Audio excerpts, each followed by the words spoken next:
Hi everyone, and welcome to another cooking demo. I'm Ananda Kaplan. I'm going to be taking you through a little process to make some healthy, delicious cookies today.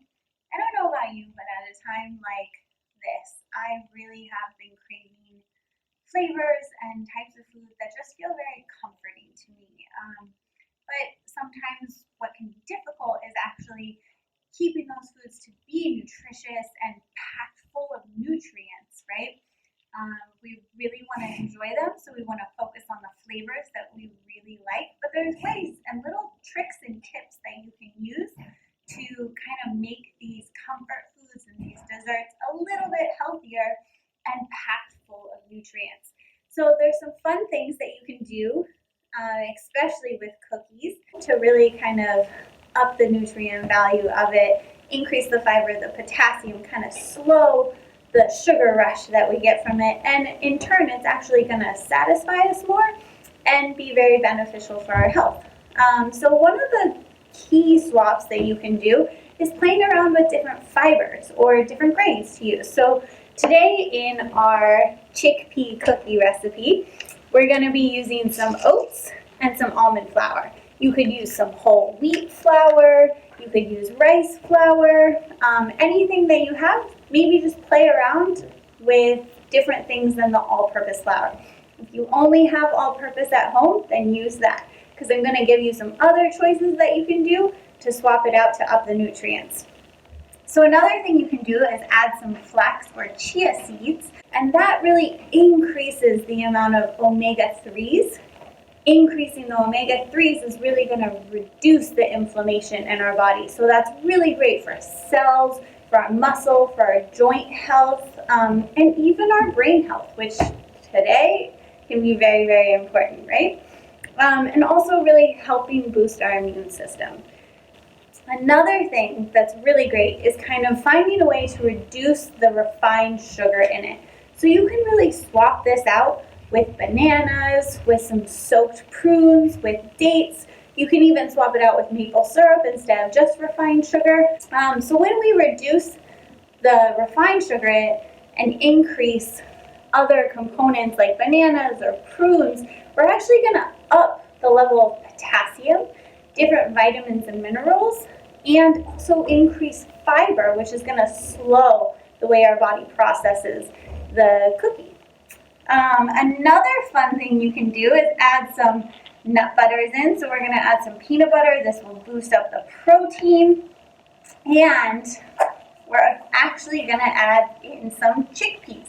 I really have to give a shout out to one of my fellow dietitians, Megan, who really opened my eyes to what chickpeas can do. She introduced me to chickpea cookie dough one time when we were both interns.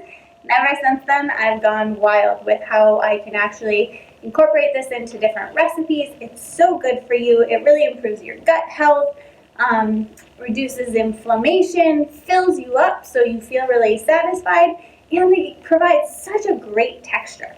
The other fun thing that we're going to do is we're actually going to use the chickpea juice today. It's also called aquafaba, and it can be a great egg replacer, and we're just going to whip it a little bit and add it into our cookies, and it will help kind of bind it and stabilize it. So with all these fun ingredients and these fun little, cookie swap ingredients, let's get started. So for me, when I make a cookie recipe, I really want it to be simple, easy, throw everything kind of in one thing, blend it all together, bake it off, and enjoy it fast. I can have patience with something, but cookies I kind of like done quickly.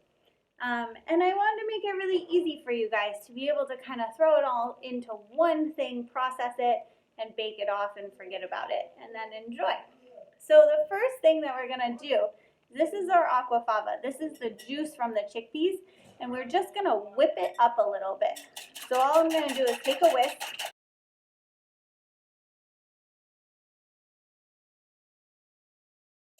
So once it gets nice and frothy like that, then you're good to go. So you can do this in a food processor or you can do it in a blender, whichever one you have. They both work really well. One of those ninjas would work really well too. So all we're going to do is throw in our chickpeas, throw in our 1/4 cup of almond flour, 1/4 a cup of oats.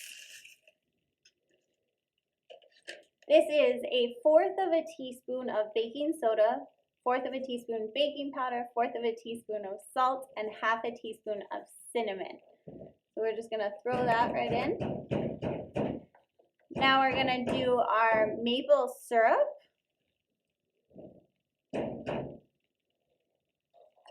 Our sugar, white sugar, if you have brown sugar, use the brown sugar and then you don't have to use the molasses. Or if you have white sugar and no molasses, that's fine. If you want to do all maple syrup, that's totally fine also. And then just pour in your molasses. So the molasses can get a little sticky sometimes, so I'll just use a spatula just to get all of that goodness in there. Then we're going to use some coconut oil. You could use some butter if you have butter.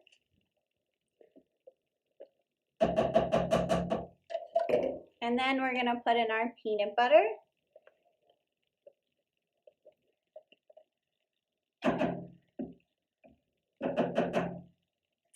And then we're just going to add in 3 tablespoons of our whipped aquafaba.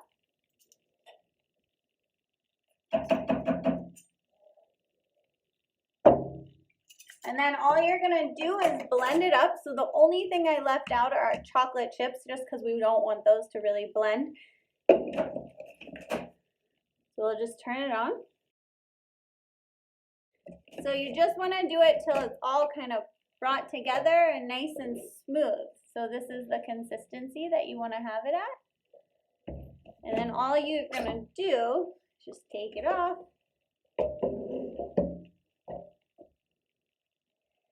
And in the same thing, we can just fold in our chocolate chips. I'm using dark chocolate chips with this. Whatever you have on hand is fine.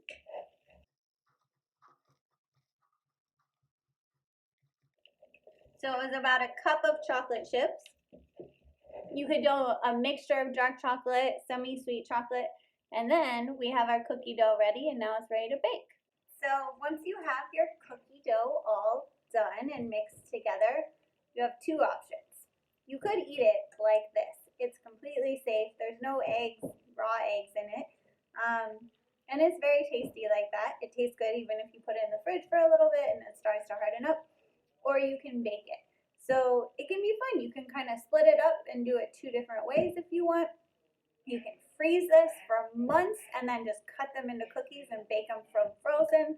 So it's a really great thing that you can have on hand and do so many different things. And it's so packed full of nutrition. So today we're going to bake some of them. And all you're going to do is take a little tablespoon measure and you're just going to make spoonfuls. It's okay if they don't have to be exact. And just make little dollops on your cookie sheet. And these are going to bake in a 350-degree oven for about 12 to 15 minutes. If you want them a little bit crispier, go a little bit longer, maybe 15 to 18 minutes, and then they're ready to enjoy. So after about 12-15 minutes, you pull them out, let them cool, and then you have a plate of chocolate chip cookies ready to eat. Thank you so much for joining me and the cookies, and I will see you next week.